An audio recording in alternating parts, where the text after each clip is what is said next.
right, welcome to Feeling Our Way Forward, episode Number 5. Cinco. Number 5. 5. 5? Five. Are you numbers guy? Is that 5? 5 is it. Yeah, 5 is it. So today we have decided we are going to talk about one of the most controversial, argumentative, fist-clenching, knuckle-pounding, knockdown, drag out, fighting topic. in the married life. Yeah, right? there are 3 of them. Well, but this one three? is money, money, money, money. Money! See, that's all I had to do. Maybe. One thing, That's I right. get you singing. That's right. Money, So money, the money, top money. 3 fighting topics, the hot topics. It depends on where you look at. But Yeah. I nailed 2 of the 3 when you asked Yeah, me. you did. A simple Google search will tell you that intimacy is number 1. Yep, love you time. 2, Money. Yep. and 3, Kids. kids. Yep. And we've talked about the kids. Kind of, yeah. A little bit. A little bit. So let's talk about money because I have some pretty staunch opinions on. And I married a tightwad. You did. I like to say that I'm thrifty, for the record. Thrifty. And Cheap. yeah.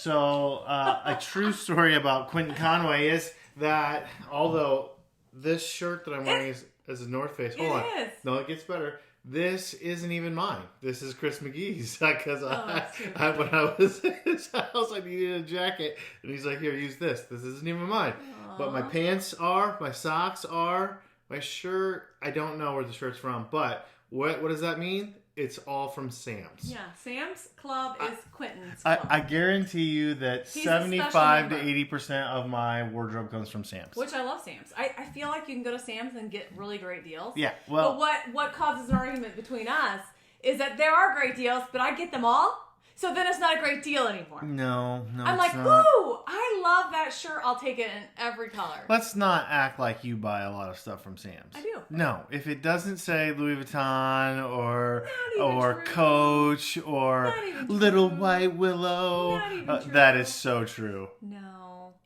Woman. Ladies, We if you're couldn't be listening more to this- different okay, on... we are a little bit different, but like We I are will so different wear- on the wardrobe front. Okay, so maybe a little Okay. bit, but it doesn't necessarily have to be name brand. I wasn't meaning that a negative to you. It's just we're very different. We're very different. Yeah, you like less is more and fancy. And I'm like, I'll buy 8 of the same $8 pants. Yeah, you will. And something that we learned early on in marriage, or I did. I like to spend and I like to shop. Save. He likes to save. And that kind of created some friction in the very beginning, and can still cause friction if we're just being really honest. Yeah. But here's the thing: like I learned early on that like if I wanted to get him something for Christmas, for a birthday, for a gift, and we talked about like love languages in an earlier podcast. But I had to really like think about like what is it that he would really want, and kind of like get an idea behind the scenes what that was, because you be bringing gifts back. I don't remember that. Yes. Like you say that, like this is my wife's cut at me all the time. She true. makes it sound. Oh my gosh, It's true. She makes it sound like everything she ever got me. You're such a jerk. You would just take my stuff. That is not true. No, you just be like, I don't need that. I'm gonna take it back. First of all, I already have a plaid shirt that I've had for 10 years. I don't need that one. I'm gonna take that one back. Okay. While that is a perfectly reasonable and logical thought process and execution, I never remember saying those words. So maybe it happened like once or twice. Okay. And that's like all the time for me. See, we're fighting on camera. I mean, I did not take... That's not even one of the 3. That's not even one of the 3. Buying clothes? Yeah, I guess it's... Okay, the point is, I think you are fabricating a story to make your amazing husband sound and look worse than he is. No. I do not want to make you sound and look worse than you are, honey. I don't need any help. I do a good job on my If you own. look that way, you've done it on your own. And I would not do that to you, especially in a public forum. And I don't think that I remember ever using the words, I'm going to take this back. Maybe that's what I heard. Maybe I took something back. And can we talk about your memory? Yeah, it's terrible. Yeah, it's terrible. I mean, but it sounds like something I would do, not something I would say. So you just take it back and not tell me? Yes. And I don't know where that shirt went. I have no idea what happened. I have no idea what you're talking about. Okay, so let's get. We're off topic. Okay. All right, let's get back to money. I married a cheap man. And I married a glorious dreaming spender. He did. Is that fair? It is. Okay, It is. so here's the truth. I grew up in a very poor environment, Yep. right? Like I lived in a trailer. My mom and dad are divorced. I grew up with my mom and my aunt. My mom worked her butt off, but didn't make a ton of money. Yep. It was gone a lot. My dad worked his butt off. Both, I can say a lot of bad things about my parents, but they are both hard workers. Yes. That's the one thing you cannot criticize them, either one of them for. Both of them very hard workers. And they so, both retired, like longevity correct. in their career. 30 years in their jobs, union jobs. Anyway, Yeah. but I can remember we lived on food stamps at one point. Yeah. We had help from family at multiple Yeah. times. Like I grew up literally my dad's. We lived in a trailer. Not that there's anything wrong with trailers, but I mean, You were stretching the dollar everywhere you went, right? Yeah, and I can remember times like we didn't go out to eat, and when we did, it was fast food. My dad would get mad if we bought the same stuff he did, and it was crazy, right? And so we grew up with nothing, and so I kind of made this like mental commitment to myself from a young age, like I was never going to do that. I never wanted to live that way, right?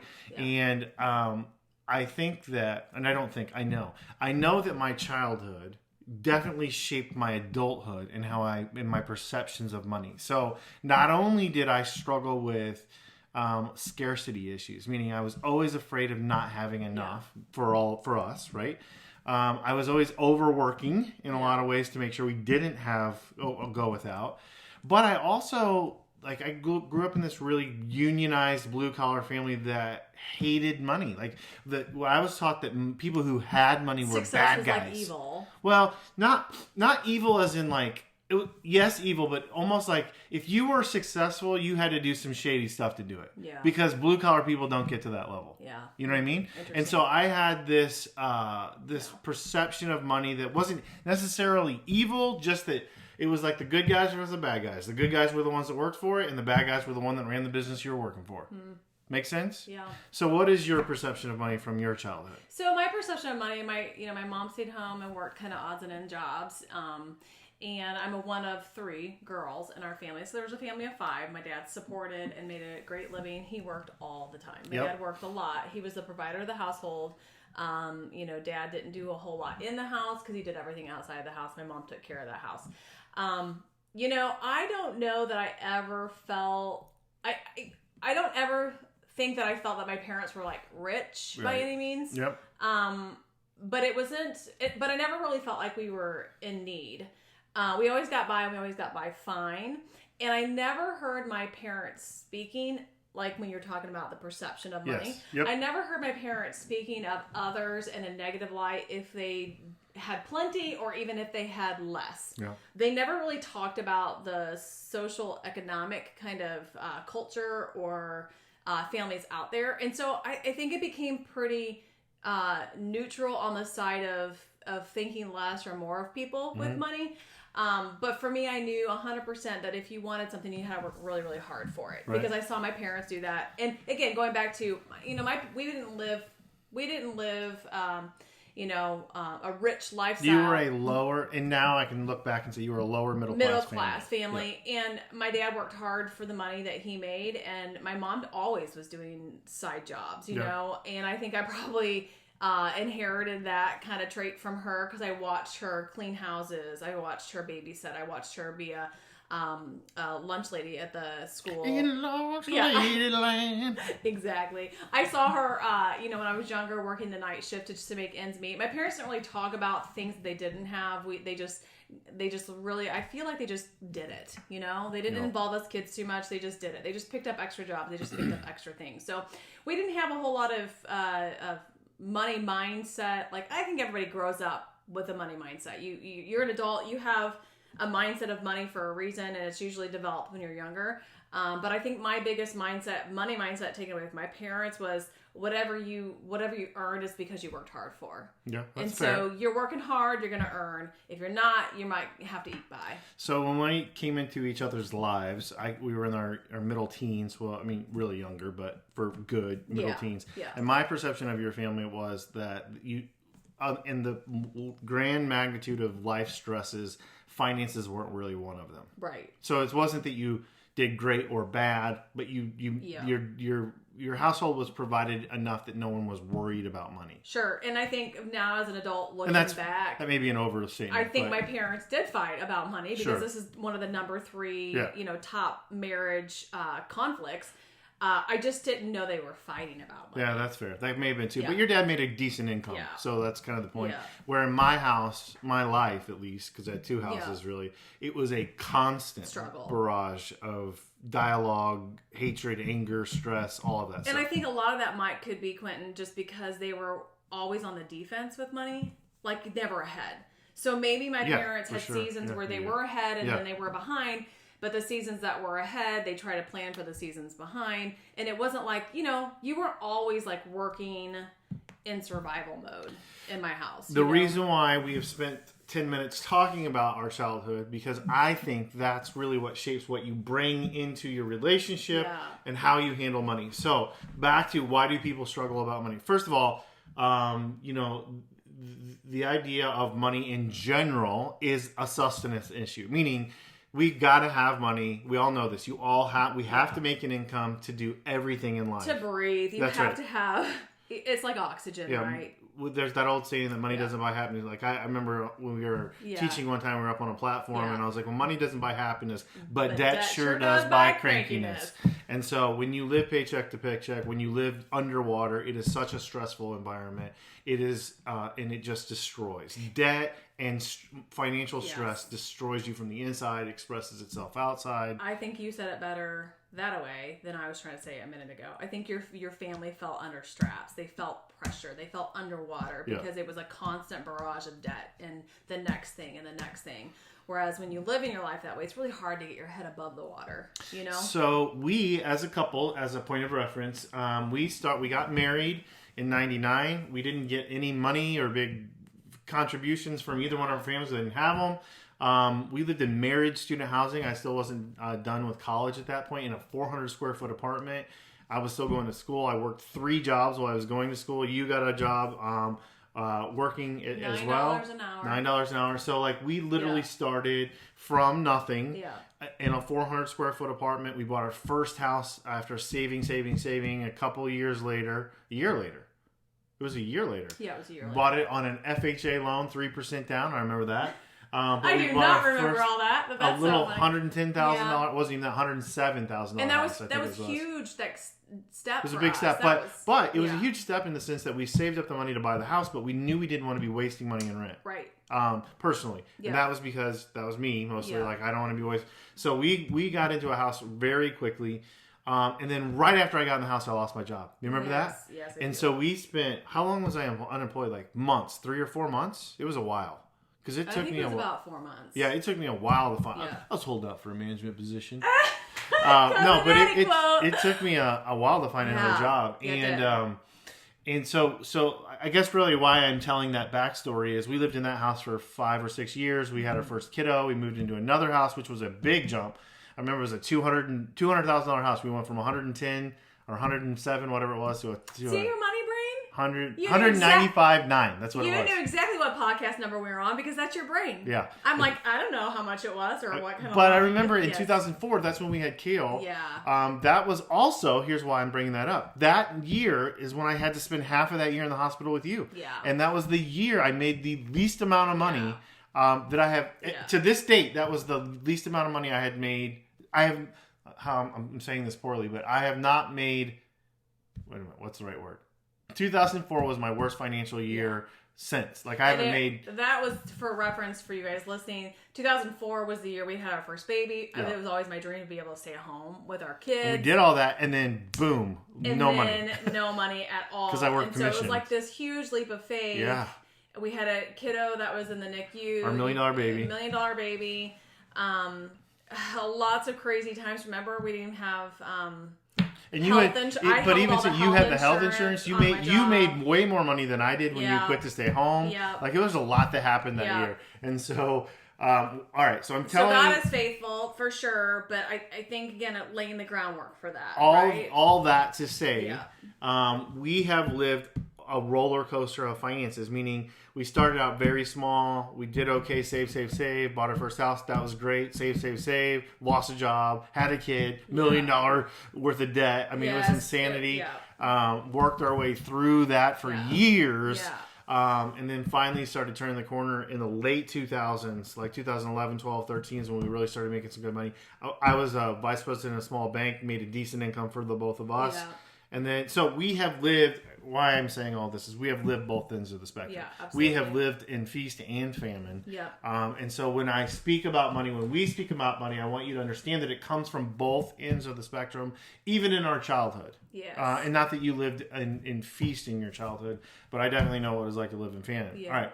And so I have a couple things that I would like to say in this. I don't have any notes or anything, of course, but about money and fighting and things like that are going to be kind of controversial, I think, maybe, but you'll walk me through it. Okay, yeah. Would you like me to start I'm out always with a one? little bit on edge Yeah? because it's controversial. 'Cause Yeah? I'm like, okay, yep. All right, Let's so go. here's my number one rule that I will tell my kids, and I will tell your kids, and I will tell you: do not have separate money. Oh yeah, 100%. 100% do not have separate money. And when you I say that, believe meaning separate like- money results in a lot of separate angst and division. Yeah. And it starts to, it's almost like a potential crack in your marriage that if you allow water to get into it and freeze, it will bust you. Yeah. So here's the thing, ladies. I can speak from a woman's perspective as a spender. There are times where I'm just like, oh, if I just had my own little account over here, then he wouldn't have to know everything that I spent. But here's the thing, like, it does create a divide, and your marriage is supposed to be a united front on all angles. And we talked about children in our previous podcast, but with money too. And I think we both come up from such different upbringings, and you're listening to this probably thinking the very same thing, and everybody has a different money mindset, but you can come together on it and come to an agreement on it. So 100% agree. You should have one account and or at Joint least money. Joint money. You can have multiple accounts. Yes. I don't care Yeah. about that. But like together accounts, not by yourself accounts. Correct. So do not have separate money. I am a big advocate of that. I think it creates more problems than it solves. It's a slow fade into a massive divide in your marriage. And to piggyback off of that, I also do not like the concept of I have bills, she has bills. Yeah, I don't like that either. So we have always maintained, and again, But I think it goes back to chores too. Like, what do you mean? We don't always say, We don't have defined chores. We do kind of have defined chores, but not They're by definition. unspoken. They're unspoken, kind of. But like, there's never a moment that I won't, like, if the grass needs to be mowed, I'll go mow the grass. Now, if the laundry needs to be done, if the laundry bin's done, you're not just gonna wait for me to do it. I'm right? almost sure. Well, I'm going to address both of those now. Yeah. I'm almost sure the last time you mowed the grass, you almost died, and I told you to never mow the grass again. Well, Do you remember that? I don't know if that It was the one of the time. last times. I came home and you were outside. You were trying to do it for me as a surprise. This is in I our old did, house. yes. And I came home and you. Gosh, this is so great. All right, so we had I a didn't self. know Hold on, any this is better. I Josh. just know to show you how I tried. We had a self-propelled mower, and our house is Yes. built into a hill with a walkout Yes, basement, so you can yes. tell it had enough of a hill that you had Yeah. a walkout. I come home and her face, I thought she was going to pass out. I'm not joking. Her face was so red and she was so mad. I'm like, what are you doing? She's like, how do you push this lawnmower? And I was like, babe, you pull the handle, it's self-propelled. So I was pushing this lawnmower up Against I had the- lifters. against on the- my palms. Because if you don't use the self-propel, it doesn't spin very easily. No, and so then I'm you're trying like to doing push it 8 up times the work. hill Yes. with the wet grass. You get the idea. Oh, but man, that was so but the good. reality is, like, we talk about chores. Like, if dinner needs to be made, like, it's not just my responsibility. It's collectively a responsibility together, right? No, I 100% agree with that. But we do have chores we typically do. Sure. I typically mow the grass. I typically do the laundry. So- You typically are making meals. You make the So bed. Those kinds of definitely things. have. But we didn't define those. They just kind of happened in rhythm. Meaning, I don't care about mowing the grass. I don't care about doing laundry. Right. You don't care about making dinner. So we fell into our roles that we were more okay with. I don't know if that's the right word. Yeah, but it's never. I don't know. We've never had an absolute defined Never role. had an absolute. So if something needs to be done, name it. One of us can do it. Even if I don't know that the lawnmower is self-propelled, I'm going to go out there and bust my butt trying to get it done. Almost died. To help him versus waiting for him to get done to get it finished. Yeah. So back to money. How does that Yeah. tie back to money? I'm not an advocate of individualized bills. You're So right. we've always had the approach that the two have become one. right? It's a Right. biblical precedence. Right. Everything in this podcast is going to relate back to Well, a it's a biblical foundational precedent. truth And that so we cling we have to. never divided who we are. It's always us versus everything else. So it's Right. us versus these tasks. It's us versus the money. Yeah. It's never been, even though I was the provider in the house, it was never my money. It was always our money at the house. Yeah. And we've bounced back and forth actually too between who pays bills. I paid them for a while. I got tired of it. Then you took it over for a while, and then I took it back over for a while. So we've kind of bounced back and forth with that. But everyone has access to the same stuff. I mean, we don't have any no accounts that I don't know about, and that you don't know about. Like, all of our money is the same, and we've never viewed it any differently. Like, two of our best friends in the world always had separate money, and I never liked that. Yeah. And while I understand it, when you come in from, let's say you have a split family, a divorced family, or I can understand why people would have the desire for that. I still don't support it, even when you have these split arrangements, because I think when the two shall become one, that is in all aspects. So all of our money is our money. Yeah, it's just a dividing factor, and it can be a hard one to work through, but definitely worth it. All right, you ready for my next controversial point? I feel like there was something else that I wanted to add to that. Well, you're probably going to add it as we go, and I'll okay, remind you. let's go. All right, so I agree with the first two. They weren't so controversial in my when mind. you think about finances and marriage, who do you think of? Who do I think of? In the Christian world, who do you think of? Oh, Dave Ramsey. Yeah. I don't like Dave Ramsey. Yeah. Now what? What do you want to do with that? I already know why, but he's got the foundation is good, friends. And the idea for getting rid of debt is great. A great idea. All right, now I'm going to backtrack on my comment. Here's the thing.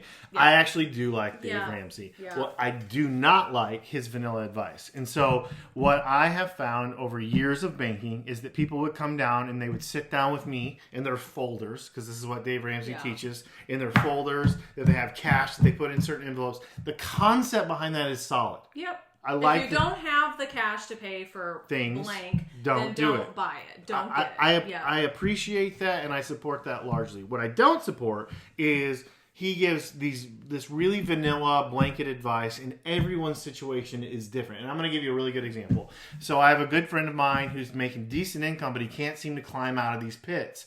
And he's trying to save over here. He's prioritizing his bills here. He's paying off this debt. He's paying off this debt. He's paying off this debt. And I didn't know all this until recently. And so he kind of was sharing it with me. And I'm like, hold on. This first bucket, what are you doing here? He's like, oh, I'm saving $350 a month into this account. I'm like, for what? Oh, that's my retirement. That's what I'm putting away for. I'm like, okay, that's great.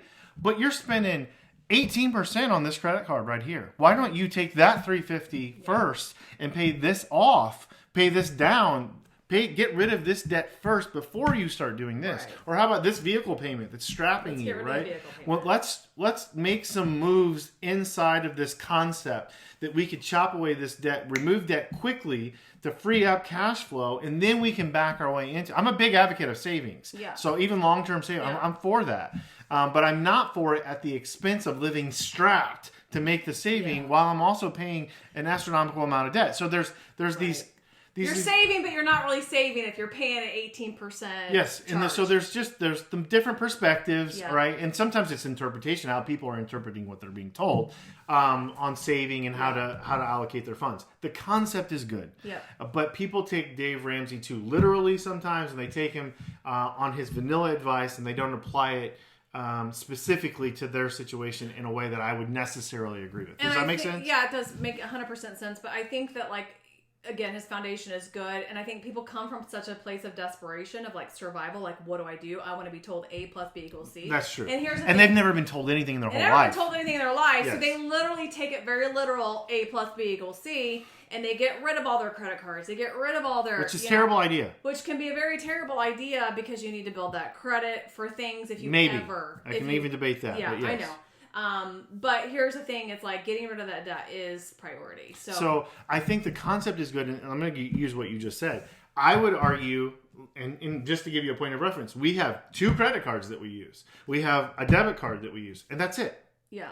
We have a business card, we have our personal card, and we have our debit card, and we pay we use them a lot and we pay them off every month, right? Yeah. Not everyone has, one, the financial ability to do that, or two, the discipline to handle it that way. Because that plastic can be the Satan, meaning... And if you're a shopper and you're like me and you know, everything that glitters is gold, then you probably don't need a credit card. You know, you don't need to be carrying a credit card in your purse. But I would argue that we do so much in our society, you have to have a credit card. Yeah. So it's less about... It is about discipline with the need. Meaning, I think that you have to have... How inconvenient is it to carry cash around? I'm a big advocate of cash. Because I don't want us to go to an all-digital society, all right? But how inconvenient for your life is it, or unsafe in some ways, to carry cash with you everywhere, all right? So I think a debit and credit card are necessary if you have the discipline to use them. So going back to it, I don't think people have ever been taught that discipline because it's really easy to swipe, forget, and then here we are 2 months later, they don't understand daily compounding interest. That's another thing, right? So it's a lot of ignorance on our own parts that we don't understand how these numbers work. There's a difference between a simple interest loan on your home, your car, your student loans, and a daily compounding interest rate on a credit card. Very different things. So I understand why Dave Ramsey, for the masses, would advocate cut those things up and get rid of them. Now, from a very practical standpoint, that's a terrible piece of advice. Okay, but I understand from a lack of discipline standpoint, it does make some sense. You follow where I'm going? I do. So that would be a good place where I disagree with him. So, you know, where you could start maybe is getting rid of like department cards. Okay, so because this was going to be my next step. So my next statement is you absolutely do not get to have any card except for your major card. That's it. One card, that's it, nothing else. No Dick's Sporting Goods, no Academy, no Sephora, Home Goods, TJ Maxx. And I know it always... You can save 15% today if you just... Nope, I don't need it, I don't want it, no. And it's okay to say no. You know, we have so many things in life that are asking us questions all the time, and no is an acceptable answer. But I think a lot of people get off track, especially young people, because they want to save that money right then and there. I was in college and I wanted a free t-shirt, so I got a credit card. Yes, that's a perfect example. So we don't teach kids how to be responsible with that. What's the uses for it? It's like, I'm just going to incentivize you. Now you're going to take I'm going to dangle the carrot. That's right. And now I've got you. Now look, that's painting that as an evil situation. And whose responsibility is it to be educated? Ultimately, I think it's your own, right? But if you didn't have mom and dad there to teach you these things, then you don't know any different. And I'll give you a case in point. Our kids, since 14 is the number, I get them a debit card on their own accounts. They start having their own management of their own money. And nowadays, you know, they're not balancing checkbooks like they used to. They're on their app, on the phone, and they're balancing. And our rule is, what's zero in your account? Zero is $100. That's right. And I know everybody's like, well, how do your kids have $100? Our kids, they both work. They work. They work. So when they get their debit cards, they're working, maybe not an outside job at 14, but like my daughter had started a fun little business on Instagram, making and thrifting and doing upcycled garments and things like that. And so our son was selling baseball cards. You know, we got to start somewhere. And so it's kind of given them an opportunity to have an entrepreneurial spirit, but then also realize the value of a dollar. So let's go back to some basics. Money-wise, fighting about money. We went through a phase where you were a massive couponer. Do you remember that? Yeah. There are ways to save money. I was the lady in CVS with the binder and the 4 kids all at the same time. And I was looking to save all the money that I could. So when people really need to save money, they can figure out how to do it. Desperate times calls for desperate And I also say when people need to make money, they can figure out how to do it. Absolutely. And so if you do have, like, hey, we're sitting here strapped. We got 5 different cards. Pay the one off with the smallest balance first. Get rid of it. Take the money you were paying to that and work towards the next one. And go sell things on Craigslist. Go work the extra side jobs. Go build the things. That's it. You can make the extra money to apply to and don't go out to eat. Yep. If you can't afford it, don't go out to eat. That's one of the biggest expenditures that people screw up on money is what? 100%. Eating out. You spend so much money. Or cigarettes or booze or pick your poison, right? Yeah. So you just have to make sure that you are budgeting your meals and making sure that you're eating on a budget. And so, like, going back to 2004, that first year we had our first baby, and he made the least amount of money because he worked commissions that he had ever made. So we weren't expecting Not ever, but that in a long... Yeah, it was bad. Yeah. That we were not expecting, and then compounded all the medical debt with that. So it was just like, okay, one thing my mom said to me on the phone is, don't worry about it. Don't worry about it. God's going to take care of you. But like, you want to know practical things, right? Like we're taking a leap of faith here. If you have to eat rice and beans for 7 days a week, Lori, eat rice and beans. It'll all work out. Or ramen noodles. Yeah. And here's so whatever that rice and beans means to you, is it PB&J? Right. Is it ramen? Is it mac and cheese? I don't know. We're not going out and buying organic, And we're also not getting $5 drinks at Starbucks No, we're every not. day. And so it's all about a matter of what our priorities are. And our priority was to get that debt down and continue to live at home.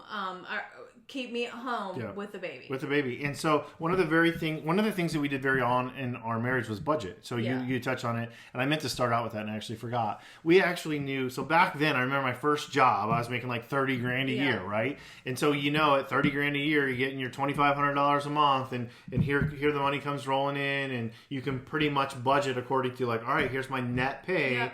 And we can start working backwards from that. This is what we got to spend on groceries. This is what we got to spend on the house payment. This is what we got to spend. We have always had a rule that we never had a car payment. We haven't had a car payment in a long, long, long time. Yeah. But when we had them, we would only have one at a time. And it was never over $300. $325, I think, is what I the think your max. truck was like 308 or something like that. It was like $300. That was the rule, right? Yeah. And so because that fit in our budget at that point, that's where that number came from. So whatever that number is for you. I mean, it's nothing for people to have $1,000 car payment now. Well, and I'm a big advocate of what Ramsey, and like I remember Dr. Phil was big on this too, like go pay cash for an automobile. You don't need a fancy car. No. I'm a big advocate of that. The ones that are driving the fancy cars are the ones that are probably struggling. Yes. If you want to stretch yourself on anything, make it your home, not your automobile. That's a big rule. Yeah. And so, but back to budgeting, one of the things we started out with was knowing where our money was coming from and knowing where it was going. A lot of people don't even do that. Like sit down, you'd be shocked. Don't know how to do that. You'd be shocked at how much the stops at Quick Trip at the gas station in the morning on the way to work, that adds up.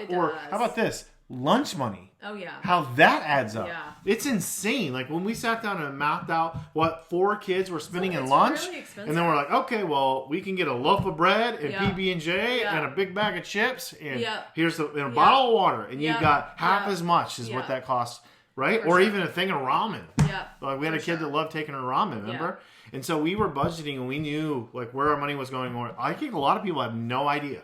I think they're just like on a wing and a prayer. Or they just want to live in denial. And denial sometimes feels so much better than the reality. But the reality is going to catch up with you. That's the scary thing. And so having a budget, knowing what you're making, what's coming in and going out, it's no different than like a diet. How are you going to lose weight? You have to be calorie deficit. How are you going to be calorie deficit? You have to track your food. How do you track your food? I mean, it's just kind of goes like that. So get a sheet of paper out. That's a challenge. Write down what your household income is bringing in. And look at what you're putting out. And it goes from cell phone bills to cable to all these, everything. Yeah, and we would categorize things into like absolutes. So like your house payment you got to have, right? Yeah. Groceries you got to have. Like non-negotiable. Yeah, you've got to pay taxes. You got to have health insurance. And then you have your expendables, your extra stuff, entertainment, magazines or whatever it was. Internet isn't really an absolute because most people have phones nowadays. So how do you balance it? There's different ways to look at that. So knowing where your money's coming and knowing what's an absolute versus what's an expendable item, meaning like, hey, we could cut back on this and save money. Maybe not forever, but now while we're trying to. For a time period while we're trying to get rid of this debt over here. I remember my sister also saying, my sister at one time said to me, what their household budget, they were a family of 4, and they spent $200 on groceries. Which blows my mind. In a month. I don't know how that's possible. Well, they had a I feel like we spend $200 a day. I can be, yeah. So it's very easy to go to the grocery store, ladies and gentlemen, too. Really easy to go to the grocery store without a list. It's really easy to go to the grocery store and just put things in your cart, especially if your kids are with you for snack this and snack that. And she was spending $200 to $250 a month on a family of 4. She was couponing too. She was couponing like crazy. Yeah. And she also bought a side of beef every year. Yeah. And so she just portioned it out. I think of all these times too when I do crazy busy mama recipes and people are like, you're only feeding 2 to 3 chicken breasts to your entire family. I'm like, well, you have fillers like pasta and rice. When you're feeding big families, not everybody needs their own chicken breast. So that's true. That's just kind of become how we do things. Like, yeah. Even when we grill, I'll grill up steaks. It's going to sound crazy, but there's 6 of us. I don't grill 6 steaks. Yeah. Because I know that not everyone's going to eat a whole steak. A whole steak because you have sides too. And so it's just always something, again, I think that I grew up with that. You're talking about like money mindset growing up. My mom always made our dinners stretch. and she looked at the meat or the protein that we did have, and she said, okay, if I can add rice, I can make a casserole here. If I had noodles here, I can make spaghetti one night, and we can turn that into something else. Yeah, and we eat leftovers. And we eat leftovers. We don't not eat That's leftovers. a big thing, right? And that was always a question, too, is like, okay, crazy busy mama, do your kids actually eat these recipes? Yes, yeah, if they don't they do. Yeah, or they starve. Yeah. So that's kind of been our approach. We don't make special food, and you definitely are going to eat leftovers in this house. Yeah. So let's go back to something that we kind of tiptoed around. So there's some generalized money tips, but let's talk about the stress piece. Because so what we've talked about is how we made it through those, but what we haven't really talked about was when we were in the thick of it, and of course it affects me way worse than it affects you. What do we do with it? And I think that how do we deal with it? One of the best and worst things we've done is talk about it. So a lot of times people go through this stress and you laugh at that because you know it is a double-edged sword, right? Because it's like it's a time limit. Well, and like you have to come to an agreement. Like if you're constantly here's the hard part, and I'm not going to articulate this right, so you cleaned it up. We are constantly fighting the reality of the stress of finances, not each other. Yeah, 100%. You know what I mean by that? So I think there's been so many times where I felt like we were fighting each other, and I'm sure people listening to this are like, my husband's a jerk, my wife's a jerk, she's always spending, she won't listen. But we had to get to a place where we saw things through a similar lens, and that's very difficult when you come from a different perspective. How did we do that? Well, again, I think it comes back from the upbringing of your money mindset, and a money mindset has to be retrained. And so I think that conflict happens out of fear. People are doing things out of fear. They're fighting out of fear. We're not fighting each other. We're fighting at the reality of like the impending doom situation of finances that we have or what's going on. And everybody kind of deals with that a little bit differently. So, where a husband might, put his head down, not want to talk about it and just get to work, or a woman, a wife might want to, hey, let's talk about it. How can we make this better? And so there are things that sometimes when we talk about it, it definitely helps, but then there's a certain point where it doesn't help. And so is that what you're talking about at the very beginning? Like, some of the worst and best things that we can do is talk about it? But but if we can't talk about it, then we're never going to get on the same page. Right. So you got to wade through that mud together. Do have to. And then once you can see the lens through at least similar perspectives, then we can get on the same page with what we're spending money on. And like here's a good example. What agreement did we come to? I don't even remember how we got there, but we got there on spending. Do you remember it? If we're going to spend anything over $100, that we would talk to each other. Yes, and we we don't really do that anymore, but we did that for years, a long time, and it wasn't like this hard written rule. We just came because we found that was better for us to avoid conflict. Yeah. Like if I'm spending more than $100 on anything, we're going to talk about it. Like how would I feel being at home with the kids and he on the golf course spending $100? Yeah, while you're trying to sell old clothes to go to McDonald's for a $7 meal. Yeah. So we talk about we made that was our arbitrary number that we came up with that worked for us, and it worked fairly well. I think it helped avoid a lot of conflict. Sure. I don't even remember exactly how we got there. Yeah, because I think that's people where we landed. Listening to this would be like, well, do you have to talk about everything that you spend every time you go through a drive-through, every time you buy a coffee, every time? Depends. It just depends on what. It depends on how bad your situation is. I've done financial counseling for people where we had to balance their budget down to the penny. Because people, if they didn't do it that way, they started wasting. If you weren't accountable to every single penny, people tend to waste. So it depends. It depends on your situation. How are you when you try to go lose weight? Are you good for a day and then binge for the next 3? And so so it kind of just depends on your situation. All right, so let's spitfire in the next 5-10 minutes. Let's spitfire some tips. You ready? So there's an amazing way that you can always make money in this world.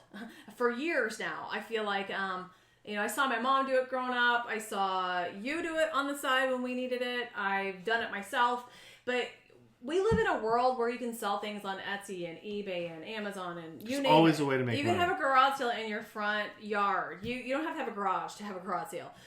Start looking at the things in your household that might be worth something. And meaning like not of great value, but 5 things at $5 took it $25.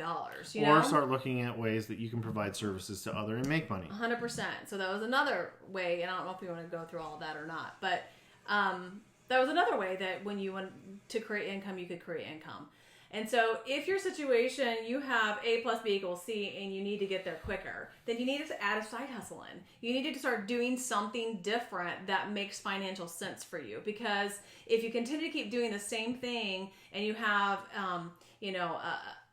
dollar amount that's coming in, then your output is exceeding that and your non-negotiables are non-negotiable and you've cleaned up all your negotiables. Is any of that making sense? There's a lot. Then all of your out money you should have some positive cash flow there. If you do not, it's time to create positive cash flow. How do you do that? Again, going back to, I look around my office right now and say, okay, I haven't used that file folder for how long? I could probably sell that in the marketplace for $5, If you had to.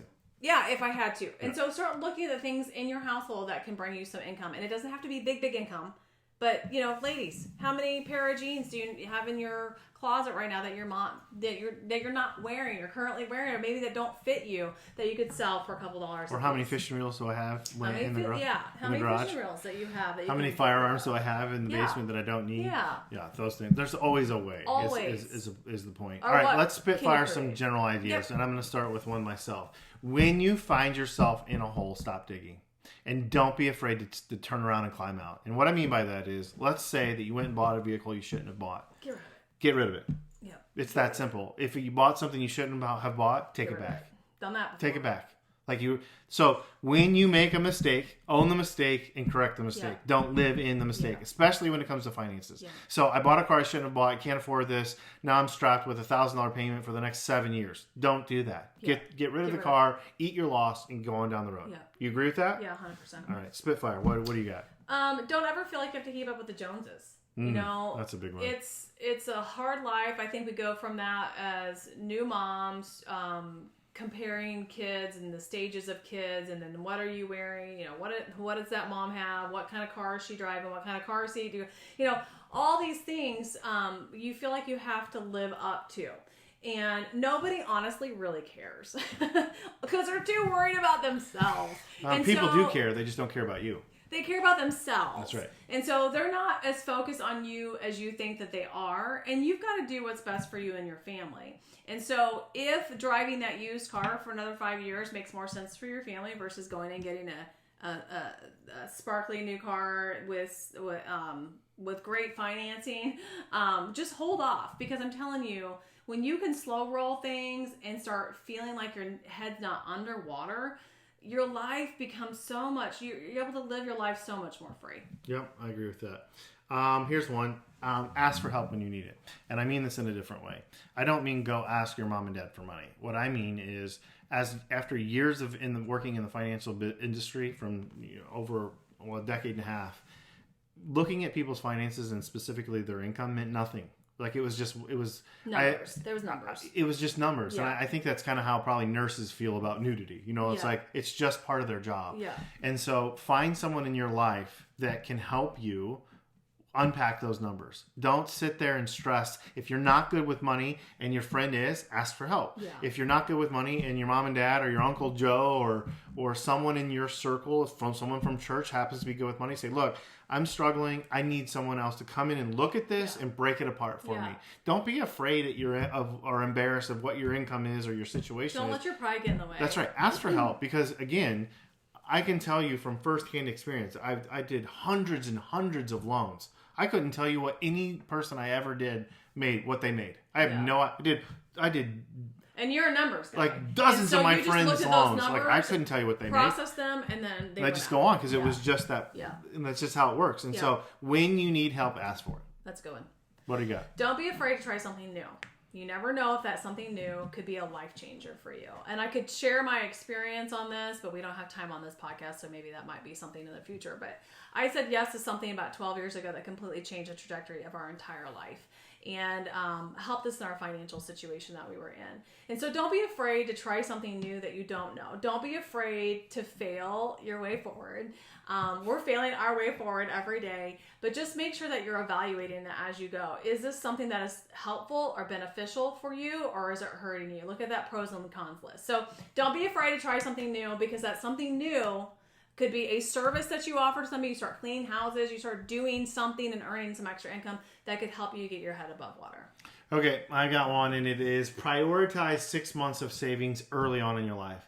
And what I mean by that is figure out what your budget is. Let's just say it's $2,000 a month. Our household operated forever on $2,000 a month. I remember that was a net number. That's what we needed. That's how we lived.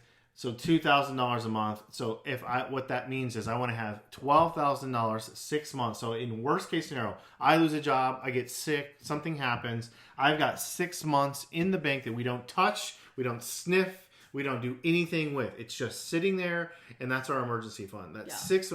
It's amazing the peace of mind that will give you, knowing that if things go south in your life, I have 6 months of our financial existence set aside that I'm not worrying about. Yeah, and I think probably some of you are like, "Well, that's easier when your budget's only $2,000." But the reality is easier. But it's still hard to get there if you're only making that much money too. You have to learn it there, and so teach that value to your children too. Just like in their bank accounts, $100 is zero. And so the idea is that they're never in a situation where they feel like their heads are underwater. And I want them to have that money mindset is when they walk out of our house, that they're not living in a desperate need. Desperate times calls for desperate measures, and then you start to reach out and get things that you probably don't need, like credit cards, things like that, high interest rates, loans, and they're doing things they shouldn't be doing. And so going back to just that 6 month goal is so important. So don't look at it as a big monster. Just take it chunk by chunk, like month to month. What can you do to create extra income that you can put away? What can you do this week to make extra income put away? What can you take away? I know Oprah did a challenge like 15 years ago, I remember, or even greater than, and said, can you go 7 days without eating out? And for me in that moment when she said that, I thought, that was ridiculous. Of course I can go 7 days without eating out. But our world has changed now so much more 15 years later. Could you go 7 days without eating out? Just think for a moment that week, that generalized week, however many times that you might eat out. Maybe that's at lunch break, at work. We eat out every Sunday after church. Yeah, we eat out Sunday after church. We could do Tuesday morning breakfast. What does that budget look like for you each and every week? And could you go a time period, not forever, but a time period where you don't do that, where you took the money that you would normally spend there and bank it, either pay off debt or set it aside? So we got off of our Spitfire version of this, but that was going to be my next one, which was eliminate waste. And so eliminate waste can be wasteful spending, like going out to eat, or spending too much on things that we don't need to spend as much for, or stopping to get that cup of coffee on the way to work, or even eating out at work, meaning instead of bringing your lunch. That's another one. Kids at school, same story. But also eliminating waste can be wasteful debt, meaning people grossly underestimate the amount of interest that they're paying on their credit cards. And so if you can eliminate that debt specifically, it's a very big one. Yeah. Right. So eliminating waste, whether it's wasteful spending, wasteful debt, so eliminating waste. What else you got? Did I put you on the spot? Yeah, you did. But I had something when you were talking about not being afraid to ask for help. Well, here I got another one. Let's go back to finding ways to save. And so finding ways to save also is a good tip. And that's a very generalized statement, but it can be specific. And going back to you literally had a whole portfolio of coupons. Yeah. Like you were a couponing crazy mom. And now this is before the internet. So now you've got the internet at your disposal. There's people out there that do this as their primary objective, and they're really good at it. And so there's like tutorials out there. There are women, not just women and men. There are people out there who will show you exactly how to do this. That's right. And you can save a fortune. Now, sometimes it means altering your like you're using coupons on like food maybe that you wouldn't normally use it for, so you may have to alter your diet a little bit to do that. But man, there are people that have made an artwork out of couponing and the money that can save you. Find ways to save. Yes, 100%. Are we talking about saving? We're just talking about spitfiring ideas on money in marriage. So I think money in marriage, again, going back to the Spitfire, is don't withhold information. So if you've got something out there, maybe an outstanding debt, that might be something that you might want to talk to your spouse about, because eventually it's going to come out in the air. You're going to go buy a house, you're going to go do something, and then something's going to come up. So get all of your finances out on the table and look for the opportunities to be able to come together on those finances. All right, well, I have another really unpopular one. Okay, go for it. Do not spend a fortune on your wedding. If you can't afford to spend a fortune, don't spend a fortune. I say take that money and start your life with it. So here, think about this. I want you to think critically about this. So nowadays, I think it's much more common that everyone shares in the expense of a wedding versus it used to be like just the bride's father paid for a wedding. I think that's the old kind of way of doing it. That is not the case anymore. And so I hear all the time of these people spending astronomical amounts of money on one day of their life. And think about the impact that the debt from that one day can create for the stress of your first 2, 3, 4, 5 years of marriage. Of your marriage stressors are money, and the divorce rate is like 58%. I don't even know. But don't spend that money on the wedding. Be fiscally responsible and conservative when it comes to planning your wedding. Do you think that's fair? Yeah. I know you don't want to agree with that, but I think you do. Because women really, I won't say women, you really wanted that big day. It was a big thing for you. I did, but again, I had a budget to work within. So I think don't be afraid, going back to maybe a Spitfire, don't be afraid to talk about budget. You know, budget's not a bad word. It starts with a B, but it's not a bad word. A budget will allow you to be able to have some freedom and allow you to be able to see where you're strapped, where you're enslaved to whatever. And so, you know, I think a budget for a wedding is great. I think you need to have a reasonable budget, but have a budget. I say buy a car cash and buy an old Honda Accord, Toyota Camry, something reliable. If you're a pickup guy, I've had my GMC or my Chevy truck forever, and we tend to hold vehicles, pay cash for a vehicle, and drive it until the wheels fall off. That's an easy one. Yeah, you agree? That's a good one. Don't have multiple credit cards. I already said that one. Use your debit card a lot. I agree with that.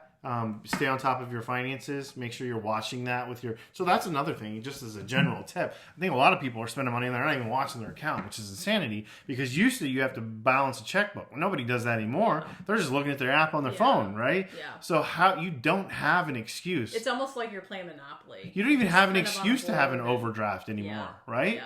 And like let me tell you, as an ex-banker, banks love those overdraft fees. And there's absolutely no reason for them. Because you can look on your app, real time. Do I have this money or do I not? Yeah. And if you don't, guess what? Don't spend the money. Right. It's probably harder to overspend like that, too, because it would be automatically declined, right? Whereas... No, you can have an overdraft on a debit card. Okay. Yeah. I mean, trust me, banks will go out of their way to allow you to overdraft your account. 100%. Because they're looking for side hustles too. That's right.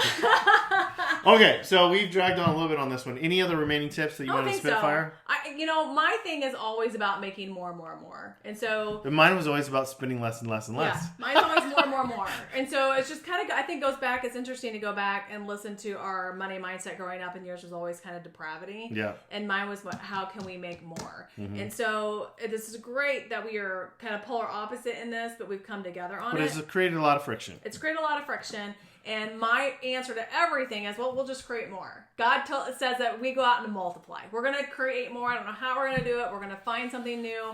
We're going to build something new. We're going to try something new. So again, I think what I really want to say, like really loud on this, is if you feel like you're drowning, friends, the only way that you're not going to drown anymore, and Quintin's going to tell you something else, is to create more. Create more. And so how do you create more? You look around you and you say, how can I get rid of this? I don't need this. I'm not using it.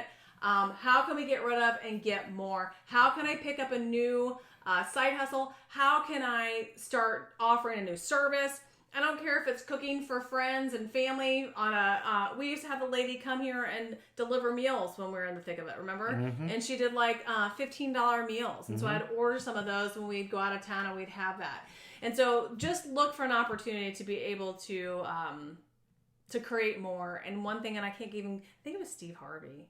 I don't even know if I can give it proper credit, but he said, you want to make $100 this week. All you have to do is find one thing that you're good at, and one thing that you're good at, and then create.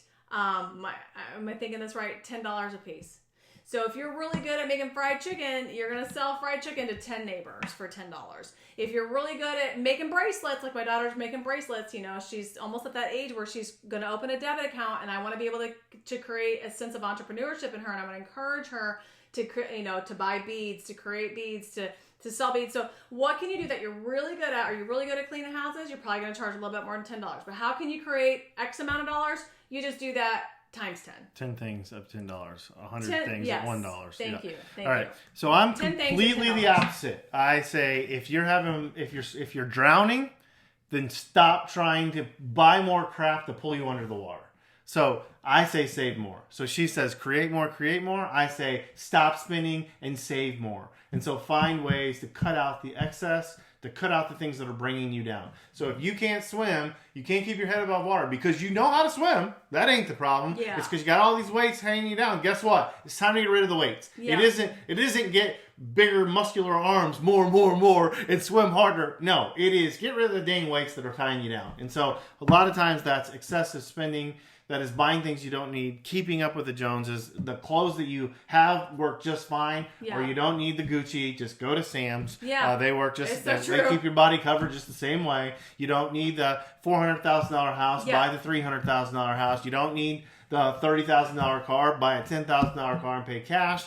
All these things add up. You don't need the credit card with 20% interest that's compounding on you daily. And so I say if you find yourself on a hole, stop digging, right? And so find a way to start balancing your budget and knocking away the things that are dragging you down. Move on to the next one. Knock that one out. Move on to the next one. And so between these two concepts, if you start ridding yourselves of the weights that are dragging you down and you start swimming harder, you do, because you build new muscles and you build new money mindset muscles. And I'm telling you, I'm on the same page as you. She's getting amped up now. Stop your spending and create more, and you will see a dramatic shift. Yes, get some bigger muscles. Swim a little harder. It's okay. You can push it. You can do it. How do you get exhausted from growth? Yeah, absolutely. But I'm telling you that growth will make all the difference. So stop spinning and create more. Sometimes you just need to take a breath. And to be able to take a breath, you need to get rid of those weights. Yeah. So take it easy. Balance it out. Yes. Be objective. Find some help if you need it. Get objective about your situation and start chopping away at the things that you can control. You can't control everything. But let's start ridding ourselves of the unnecessary things that we can get rid of. Absolutely. So, money mindset. This is failing our way forward. Episode 5. Thanks for joining us. We're a little more serious in this one. We were. I kind of felt like that. So if you're listening to this, please drop in the comments below if you have a money mindset question or if you like the topic. An idea of a money mindset. I mean, this guy is so full of wisdom. I think this is a topic that I do care a lot about. You do. So I'm not as jovial about it because I see it. First of all, I came from a lot of hurt with it, and I see a lot of hurt from it.